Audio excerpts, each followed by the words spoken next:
అందరికీ నమస్కారం. ఈరోజు కథ ప్రేమ ఎంత మధురం, ఎపిసోడ్ 171, యువన్ ద ఫైటర్. ఇక స్టోరీలోకి వెళ్తే, దాత్రి దగ్గర నుంచి తప్పించుకోవడానికి ప్రయత్నిస్తున్న యువన్ అక్కడి నుండి బయటకు వెళ్ళబోతూ డోర్ దగ్గర ఉన్న దాత్రి మనిషిని ఢీ కొట్టుకున్నాడు. అయినా భయపడకుండా ధైర్యంగా అక్కడి నుంచి పరిగెత్తాలని ప్రయత్నించేటప్పటికీ ఆ వ్యక్తి యువన్ కాలర్ని గట్టిగా పట్టుకున్నాడు. దాంతో యువన్ గింజుకుంటూ, నన్ను వదలండి, నన్ను వెళ్ళనివ్వండి అని అరిచాడు. కానీ ఆ వ్యక్తి యువన్ కాలర్ పట్టుకొని ఒక బొమ్మను పైకి లేపినట్లుగా పైకి లేపాడు. దాంతో యువన్ గాల్లో తేలుతూ, నన్ను వదులు అని అరిచాడు. కానీ ఆ వ్యక్తి యువన్ను లోపలికి తీసుకొచ్చి దాత్రి ముందు నుంచోబెట్టాడు. అప్పుడు దాత్రి యువన్ వైపు చూసి నవ్వుతూ, ఎందుకు పరిగెత్తడం ఆపేశావు అని వెటకారంగా అడిగింది. యువన్ ఆమెకు సమాధానం చెప్పకుండా చిరాగ్గా చూశాడు.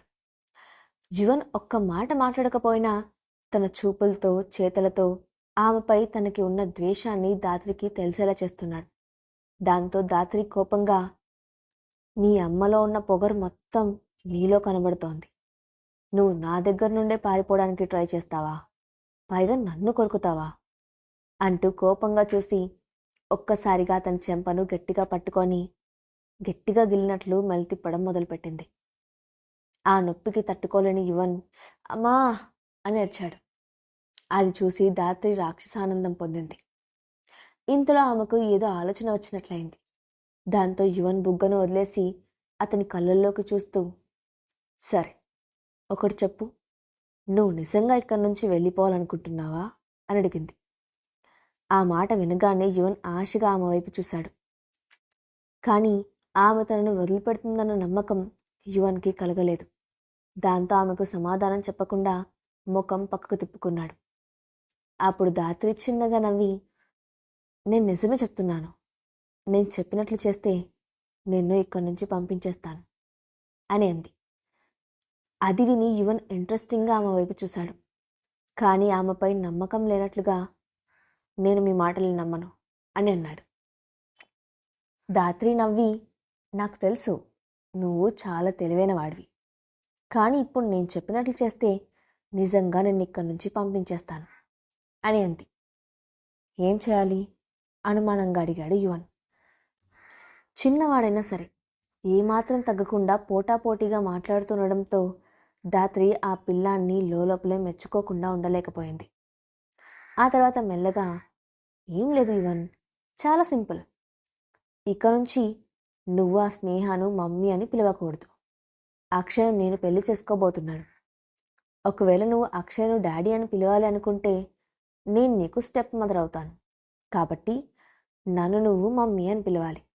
నువ్వు ఈ పని చేస్తానని మాటిస్తే నిన్ను వెంటనే ఇక్కడి నుంచి పంపించేస్తాను అని చెప్పి యువన్ కళ్ళలోకి చూస్తూ, చెప్పు, ఈ పని చేయడానికి ఇష్టమేనా అని అడిగింది. యువన్ ఆ మాటలకు విచిత్రంగా చూశాడు. దాత్రి కళ్ళల్లో ఏదో ఆశ కనబడుతోంది. ఆమె స్నేహకు సంబంధించిన ప్రతి విషయాన్ని ఆమెకు దూరం చేయాలని ప్రయత్నిస్తుంది. ఆమెను ఒంటరిని చేసి అక్షయ్ మనసుతో పాటు అతని ఇంట్లో కూడా స్నేహకు ఉన్న స్థానాన్ని ఆమె సంపాదించాలని దాత్రి ఆశ. కానీ దాత్రి మాటలు విన్న యువన్ కోపంగా, నో, మా మమ్మీ నీకులాగా బ్యాడ్ కాదు, చాలా మంచిది. నేను నిన్ను ఎప్పటికీ మమ్మీ అని పిలవను. నువ్వు నన్ను పంపించకపోయినా పర్వాలేదు అని అన్నాడు. యువన్ మాటలకు దాత్రి ఆశ్చర్యపోలేదు. కానీ ఎక్కడో ఒక మూల స్నేహపై ఆమెకు అసూయ కలిగింది.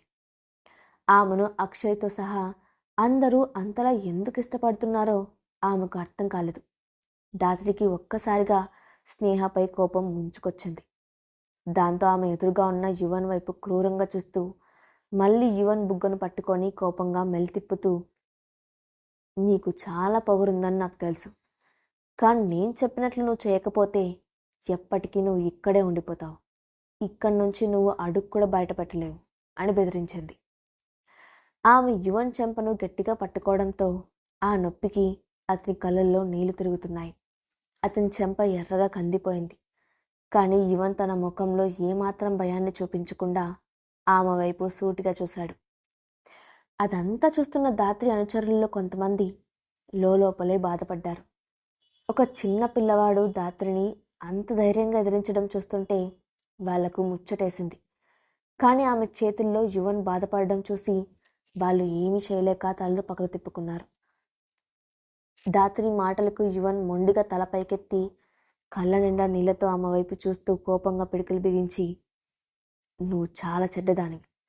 నీ వల్ల మా మమ్మీ డాడీ విడిపోయారు. నేను నిన్ను ఎప్పటికీ మమ్మీ అని పిలవను అని అరిచాడు. అతని మాటలు విన్న దాత్రి ఒక్కసారిగా పెద్దగా నవ్వింది. కాసేపటికి హఠాత్తుగా ఆమె నవ్వును ఆపి యువన్ వైపు కోపంగా చూసి అతని ముందుకు వంగి కళ్ళలోకి కళ్ళు పెట్టి చూస్తూ, అవును, నేను మీ అమ్మను నాశనం చేయడానికి ప్రయత్నిస్తున్నాను. ఏం చేస్తావు? ఆమె నాకు అక్షయ్కి మధ్య వచ్చింది.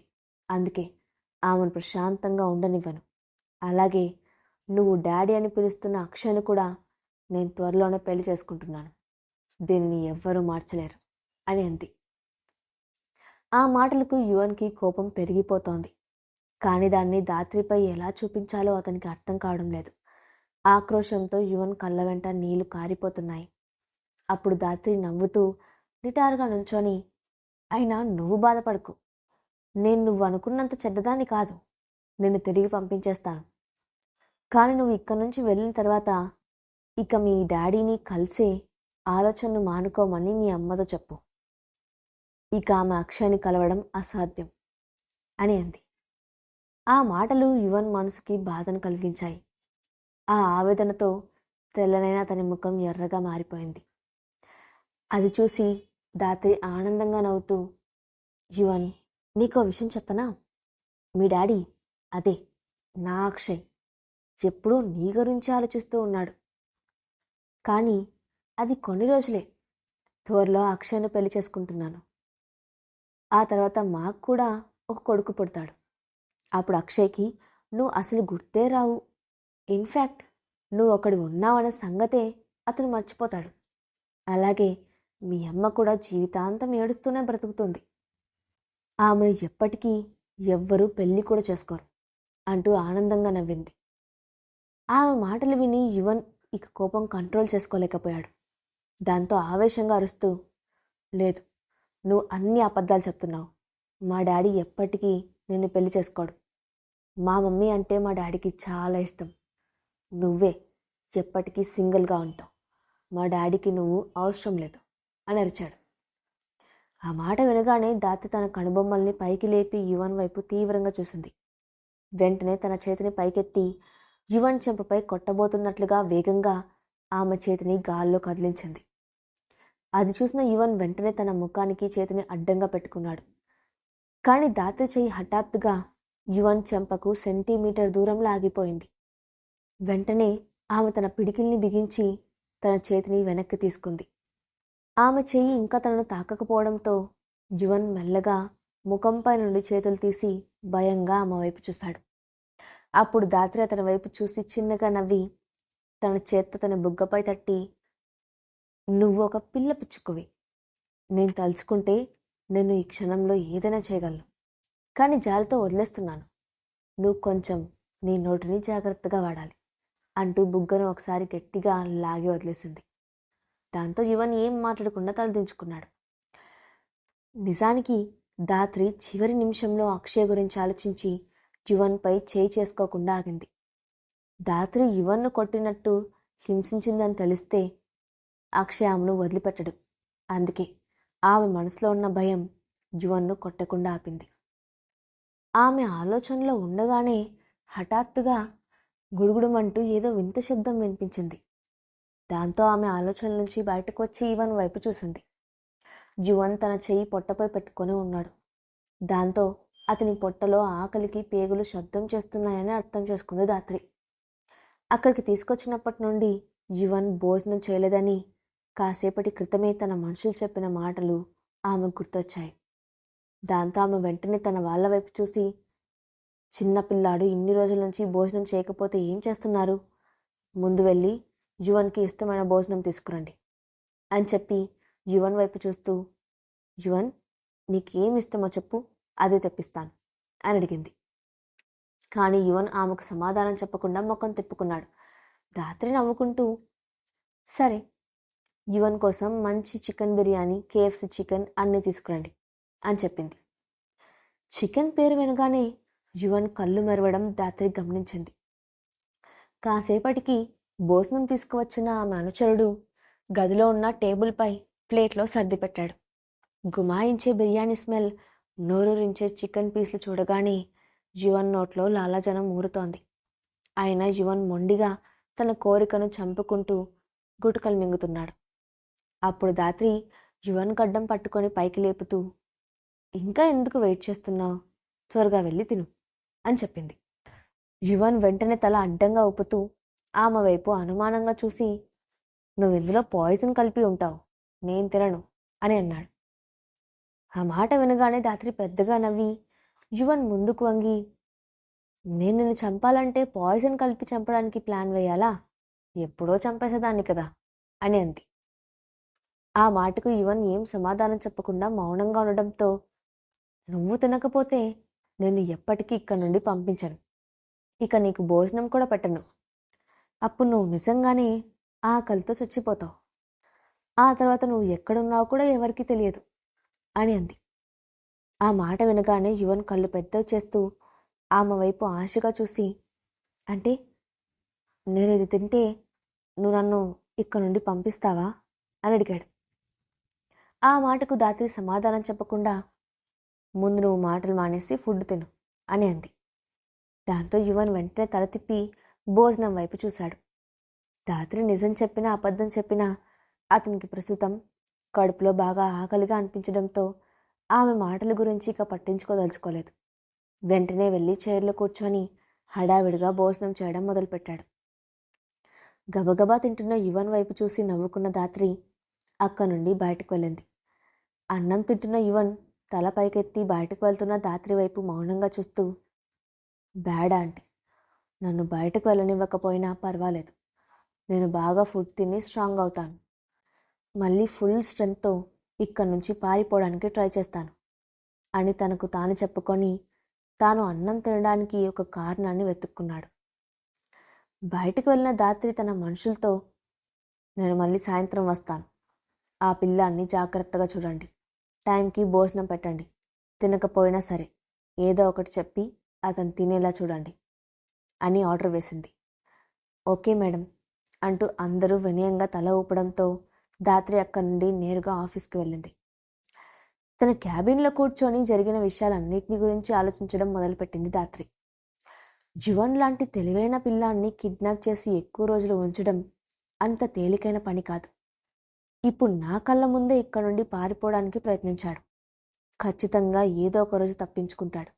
కాబట్టి నా జాగ్రత్తలో నేనుండాలి. యువన్ తప్పించుకున్నా సరే నా గురించి బయటకు చెప్పకూడదు. దానికోసం ఏదో ఒకటి చేయాలి అని అనుకుంది. వెంటనే తన మనసులో శ్రీరామ్ మెదిలాడు. స్నేహకు స్లో పాయిజన్ సప్లై చేసిన శ్రీరామ్ ఇప్పుడు తనకు మళ్ళీ ఏదైనా ఉపయోగపడతాడేమోనని అనుకుంది. వెంటనే తన ఫోన్ తీసి శ్రీరామ్కి కాల్ చేసింది. అవతల వైపు కాల్ లిఫ్ట్ చేసిన శ్రీరామ్, హలో ధాత్రి, చాలా రోజులకు గుర్తొచ్చినట్లున్నాను, ఎలా ఉన్నావు? ఇంత హఠాత్తుగా ఫోన్ చేశావంటే ఖచ్చితంగా నీకు నాతో ఏదో అవసరం వచ్చి ఉంటుంది, లేకపోతే నేను నీకు గుర్తు రాను కదా అని అన్నాడు. అప్పుడు ధాత్రి బలవంతంగా నవ్వుతూ, నిన్నెలా మర్చిపోతాను శ్రీరామ్, అయినా నువ్వు కూడా ఈ మధ్య చాలా బిజీగా ఉంటున్నావు కదా, అందుకే డిస్టర్బ్ చేయలేదు, ఖచ్చితంగా మనం త్వరలో కలుద్దాం అంటూ అతన్ని కూల్ చేసే ప్రయత్నం చేసింది. ఆ మాట వినగానే శ్రీరామ్, హో గ్రేట్, నిజంగా ఇది చాలా మంచి విషయం అని అన్నాడు. అప్పుడు ధాత్రి నవ్వుతూ నెమ్మదిగా పాయింట్కి వస్తూ, శ్రీరామ్, నువ్వు నాకు కొన్ని రోజుల క్రితం మెడిసిన్స్ సప్లై చేసావు గుర్తుందా అని అడిగింది. అవును, ఆ స్నేహపై నువ్వు దాన్ని ఉపయోగించావు కదా, దానివల్ల ఒక మర్డర్ కూడా చేయాల్సి వచ్చింది, నేనెలా మర్చిపోతాను అని అన్నాడు శ్రీరామ్. అవును, నాకిప్పుడు మళ్ళీ ఆ మెడిసిన్ కావాలి, పంపించగలవా అని అంది. పంపించడానికి నాకేం ప్రాబ్లం లేదు, కానీ నువ్వు మళ్ళీ ఎవరి ప్రాణాలకి గురి పెడుతున్నావు నవ్వుతూ అడిగాడు శ్రీరామ్.